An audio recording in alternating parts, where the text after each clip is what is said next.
Well, hello there. This is Shami. I guess you already know me, but if this is the first time you're watching one of my videos, then welcome to my YouTube channel. I recommend you to give this video a thumbs up if you do enjoy the content, and then hit that subscribe button to continue watching my videos even more. Well then, let's sit back and see what this video is all about. I'm pretty sure that the curiosity about Iran and traveling to Iran and all that stuff is rising each and every day. And I guess that so many of you watching this video right now might have probably watched a dozen other videos and vlogs about Iran and its beauties and all that stuff. And I can't really blame you. Iran does sound intriguing when it comes to its amazing architecture, I don't know, its rich history, its culture, its delicious food. And that is the reason why I'm recording this video for you guys right now. It's because I want to tell you what you need to know before heading here. So I've done a bit of research. I read so many people writing about Iran in their website. I don't know, watched so many videos about travelers who came down here and how it was for them. So that's it. Welcome to 12 things you need to know before traveling to Iran. So the first thing you need to know is that Iran is safe. Okay, so to explain this statement, you have to know the similar experiences of so many travelers and tourists who come down here every day. So many of them record daily vlogs, some of them write their journal on their website, and so many people just come here and enjoy the moment. And that's why I'm gonna read what Alicia and Jared have written about the safety of Iran on their website. Alicia and Jared have been travelers since 2008 and they have their own website. And this is what I found on their website about the safety of Iran. Quote, "We did not feel unsafe once through the whole 4 weeks of us backpacking independently in Iran. We weren't with a tour group, had no tour guides, didn't speak the local language, took public transport and taxis, wandered the streets on our own, and basically everything you shouldn't do if you are in a dangerous country. The locals know what the media says about them and what a lot of the world thinks of their country, and the people just want to show that they're nice, generous people. Theft against tourists is very rare, and just be careful around the bazaars and crowded places for pickpocketing. We didn't have any issues and didn't hear of any other travelers having problems, but this is common sense in any busy place in the world." End quote. So this was just a little bit of what they wrote on their website about Iran. And if you want to continue reading their experience, then I'm going to put the link to their website right down below here in the description. So to conclude this, I have to say that Iran is no different than any other country in the world when it comes to robbery and theft. And you know, there are some rare cases of robbery in larger cities, but that won't make Iran a terrorist country. In fact, Iran is one of the safest locations for tourists to come, so just come here, enjoy the moment, and don't worry about it. So number 2 is that you need to get a tourist visa for coming down here. So it's obvious, right? If you want to come here, then you're gonna have to get a visa, a tourist visa for Iran. So the process of getting a visa for traveling to Iran is generally an easy peasy process, but it depends on the country as well. Like for example, some countries don't even need a visa to come here, and some of them do. But I'm afraid some countries like, I don't know, USA need to get their visa by their tour company. Like they have to come here with tour guides and stuff. So if you need to get more info about how to get a visa and what kind of visa you have to get, then check this official website, which is right down below in the description. So the third thing you need to know is that you have to know the dress code before coming here. As you may already know, Iran is an Islamic country, and there are some dress codes that you need to know for preventing any problems or inconveniences when you come here.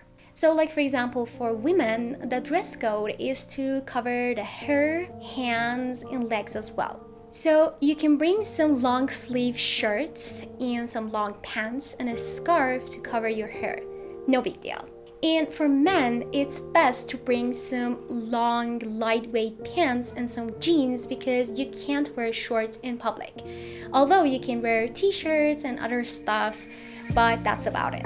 Well, hey guys, I'm just here for a quick update. I know it sounds interrupting, but it actually is related to the dress code that I just was talking about.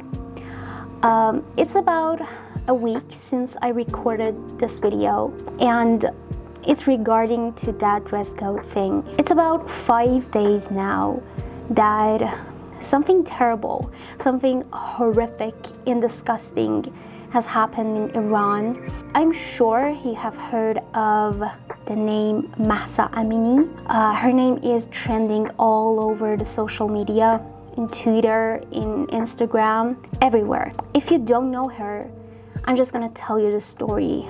It sounds horrific and I'm just disgusted just by talking about it. But I really have to do this because it is really important for Iranian people and everybody who's tired of this mandatory thing that actually oppresses women. And it's been going on for 44 years now. The story is that Mahsa Amini, which was formerly known as Gina, was a Kurdish girl who was living in Sakaz, and Sakaz is one of the Kurdistan's cities. And the story is that when she was visiting her relatives, and she was with her brother, I guess, and the morality police took her, and they actually took her to some kind of education class for an hour, and then she was beaten so hard that after an hour or two she was actually sent to the hospital, and she was brain dead. She was in a coma. For Pete's sake, I mean, come on. She was beaten to death just because of how she wanted to dress. It's just so disgusting and horrible that women in 2022 and in 21st century are actually being treated like this. And this is just horrible, and people couldn't be silent because this wasn't the first time that morality police should act moral, right? But it's not just like that in Iran. There is no morals in Iran, and that's why the people are not silent. And there is a huge protest that has been going on for 5 days now, since everybody found out that she was killed by the regime's so-called morality police. And that's why that I'm just adding this part to the video, because I just wanted to say that this dress code is not something that we want. We don't want it.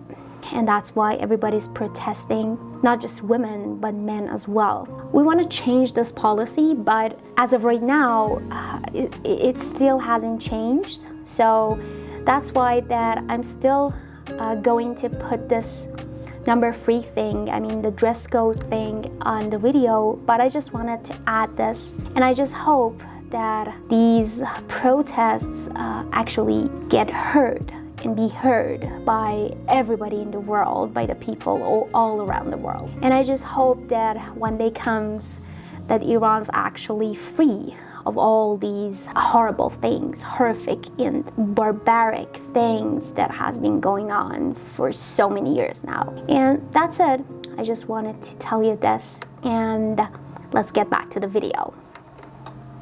Number 4 is that you have to know about the currency of Iran, because I know so many people getting confused over this topic, but I want to explain it to you like really easy and simple so you get what is the gist of the whole currency thing. So the reason I'm telling you this is that the currency has two names here, Riyal and Taman. So the official currency is called Riyal, and the not so official currency is called Taman. And that's it, right? But that doesn't end here, because so many people, even the locals, get confused over this thing, that how Taman and Riyal are connected and related to each other. So you have to know their differences and how they're used in daily life. Like for example, as of today, $1 is roughly about 300,000 riyals. One eternity later. And I got confused just by saying it, There's a lot of zeros, right? So locals have made this informal value called Taman so they can buy and sell stuff a lot easier. So let me give you an example here so that you could understand, okay? Imagine yourself going into a random supermarket and you want to buy some non-alcoholic beverage, right?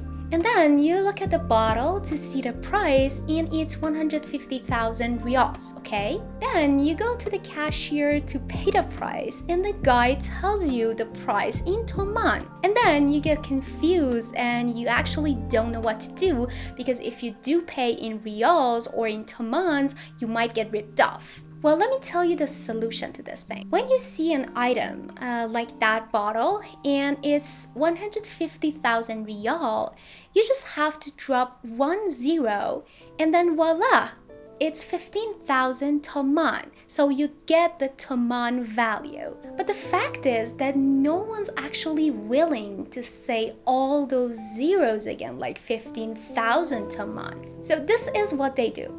They drop all the zeros and they get straight to the point and they tell you that this item is actually 15 taman, okay?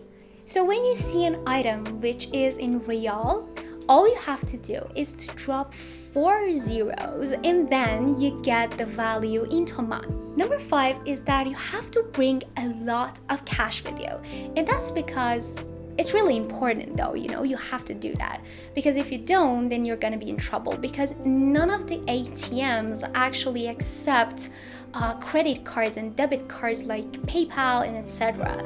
because of the sanctions and banking limitations and stuff. But as long as you have your cash with you in dollar or euro or pounds, then everything's gonna go smoothly. Don't worry about it. So there's only one thing left to say about this, and it's that unless you're planning to stay longer than 2 or 3 weeks or even more than 30 days, it's better to have a local credit card with you, because you can't bring cash everywhere with you.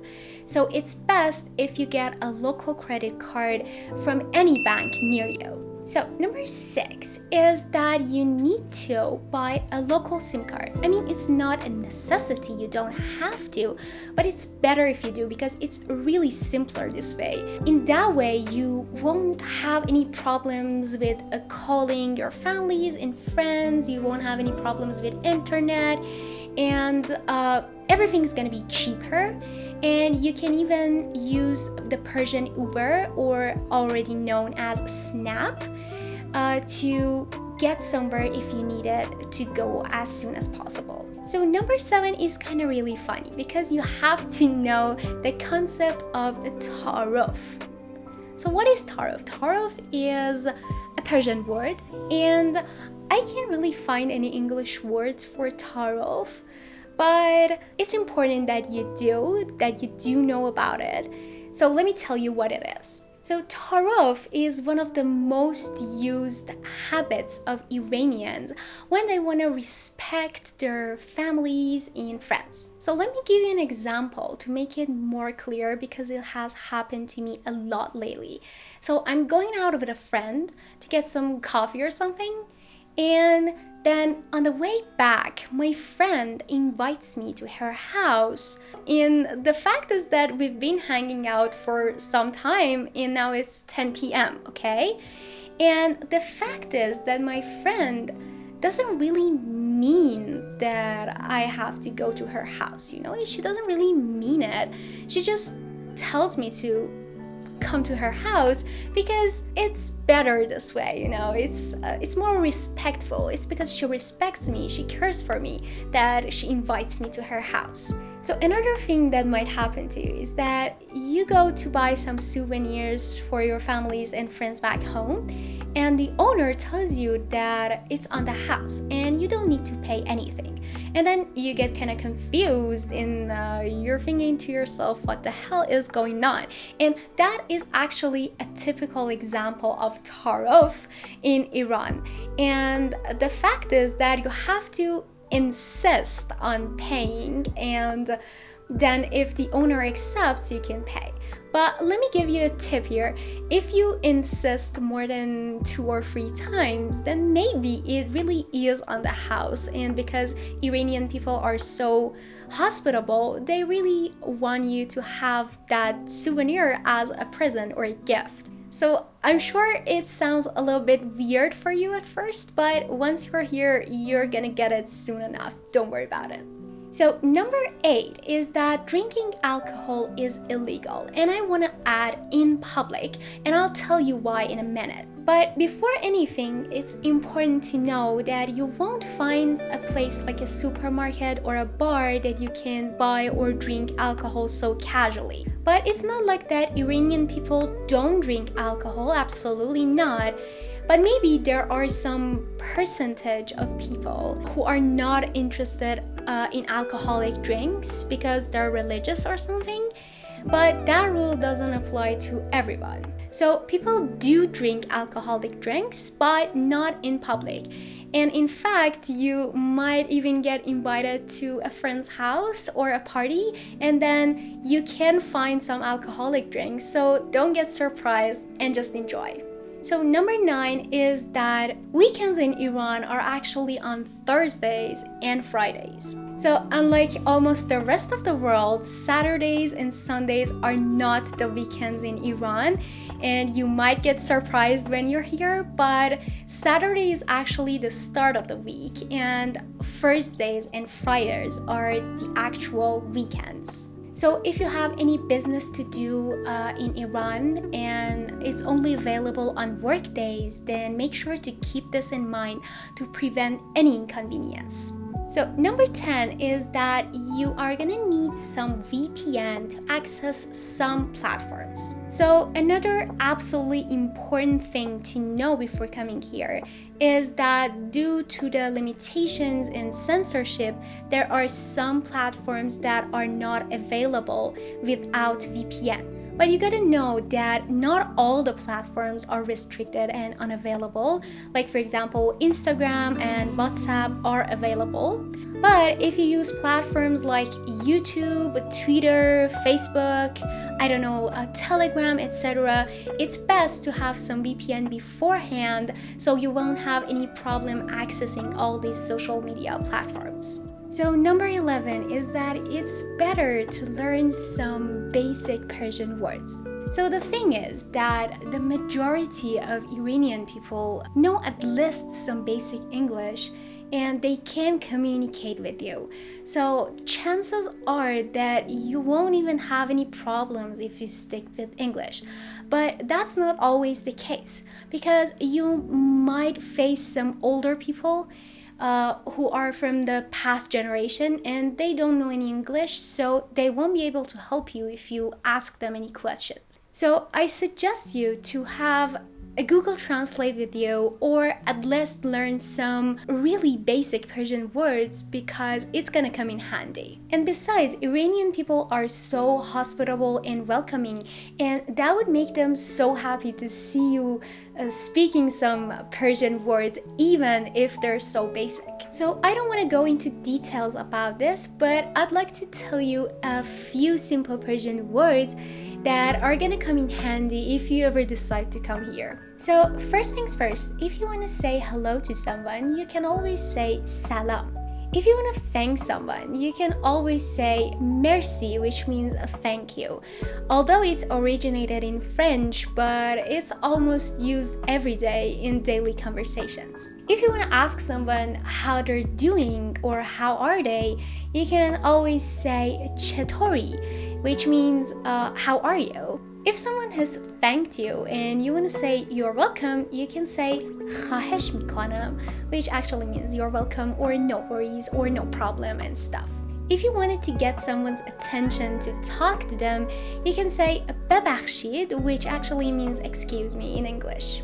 If you wanted to say someone goodbye, you can say خداحافظ. And if you wanted to ask a price of an item, you can always say in chande, which actually means how much is this. And two other simple words are bale, which means yes, and na, which means no. And these are the most simple things that I could found, but there is this website that I'm gonna put the link in the description below, and you can even learn more phrases in Persian if you needed to. And the last but not least, and the number 12 of the things you need to know is that beware of traveling during Ramadan. So I don't know if you know about Ramadan or not, but it basically is a month. And during this month, religious people fast for 30 days in total. And due to this fact, eating and drinking in public during the day is kind of prohibited.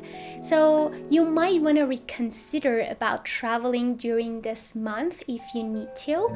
So keep that in mind, and I guess that's it. Alright, so that was it for all the necessary things you needed to know before coming here. So I hope that you've been enjoying this video so far.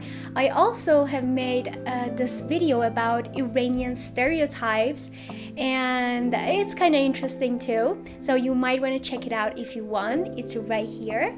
Alright, so I guess that is it for this video. I had so much fun. I hope you had fun too. And I think that I'm gonna see you for the next video. Bye then!